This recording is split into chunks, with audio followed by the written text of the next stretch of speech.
2020 से हमारे particularly Jammu region of UT of Jammu and Kashmir में ये पैंडमिक महामारी का प्रकोप शुरू हुआ था और इसमें काफ़ी उबड़ खाबड़ रहा ये यात्रा और काफ़ी मुश्किल एक्सपीरियंसेस रहे।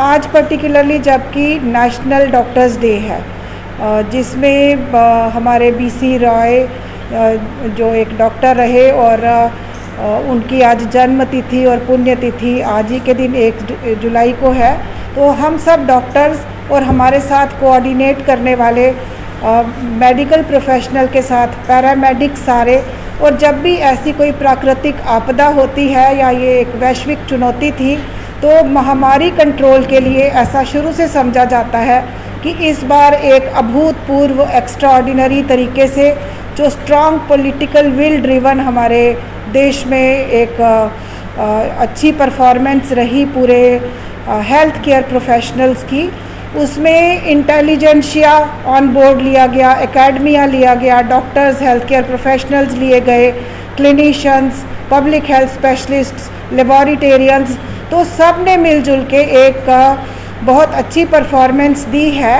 जितनी बड़ी चुनौती थी वैसी ही परफॉर्मेंस भी बड़ी रही, जिसमें एक फर्स्ट वेव कोविड की आई, जो थोड़ी तब तो पता नहीं था कि वो एक बहुत बड़ी रिसर्जेंस या एक और भी भयानक सेकंड वेव उसके पीछे आ रही है।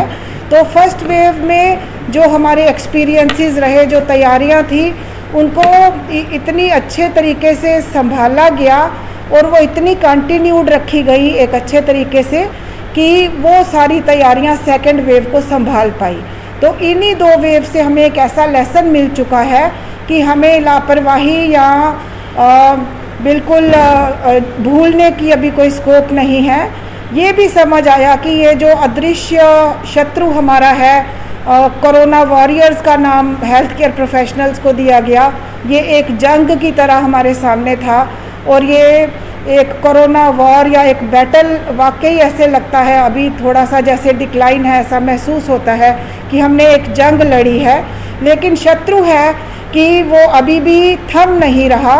उसमें उसकी जो व्यवहार में, उसके इनहेरेंट कैरेक्टरिस्टिक्स में हमें समझ आया कि वो म्यूटेशंस अंडरगो करता है, जिसमें कभी यूके स्ट्रेन, कभी साउथ अफ्रीकन, कभी ब्राज़ीलियन, और फिर उसके बाद मल्टीपल म्यूटेशनल इवेंट्स वाले स्ट्रेन सामने आने लगे, और फिर delta virus Indian variant of concern आ गया, और अब डेल्टा प्लस और बहुत सारे स्ट्रेन्स ऐसे म्यूटेशंस नज़र में आ चुके हैं।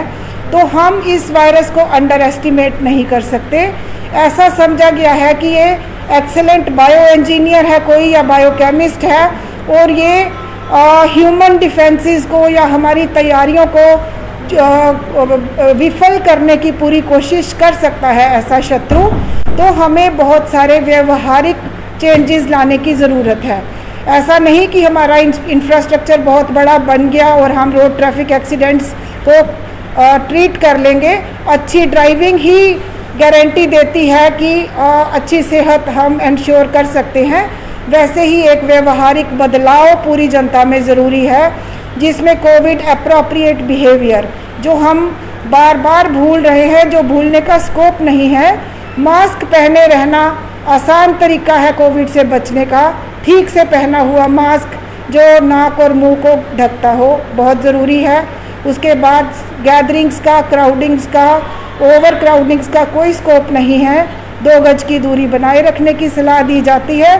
शायद काफ़ी महीनों या सालों तक ये प्रथा हमें हमेशा के लिए अपनी ज़िंदगियों का हिस्सा बनाए रखनी पड़ेगी।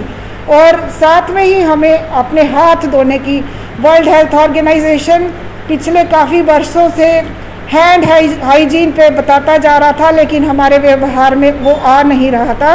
अब हम समझ चुके हैं कि हाथों से ही जरासीम या कीटाणु या जीवाणु ये फैलते हैं, या इससे और भी बहुत सी बीमारियां हमारी हैंड हाइजीन की प्रैक्टिस से कंट्रोल में आ जाएंगी।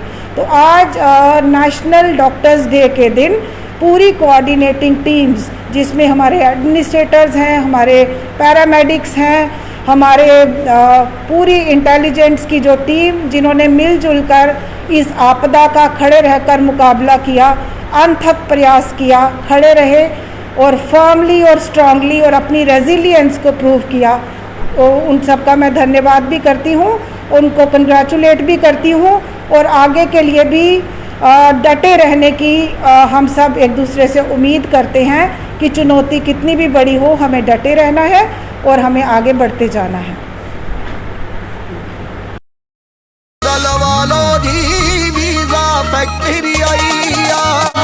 ऑस्ट्रेलिया होवे या अमेरिका, हर कंट्री हर मुल्क दा जल्दी वीजा लवा लो जी, वीजा फैक्ट्री आइया। कभी बेड सोने के अलावा खेल का मैदान होता है। खाने की मेज पर खाने के अलावा अपनों का साथ होता है। इसीलिए तो हम कहते हैं कि एक मकान घर तब बनता है जब वो KS फर्नीचर से सजता है।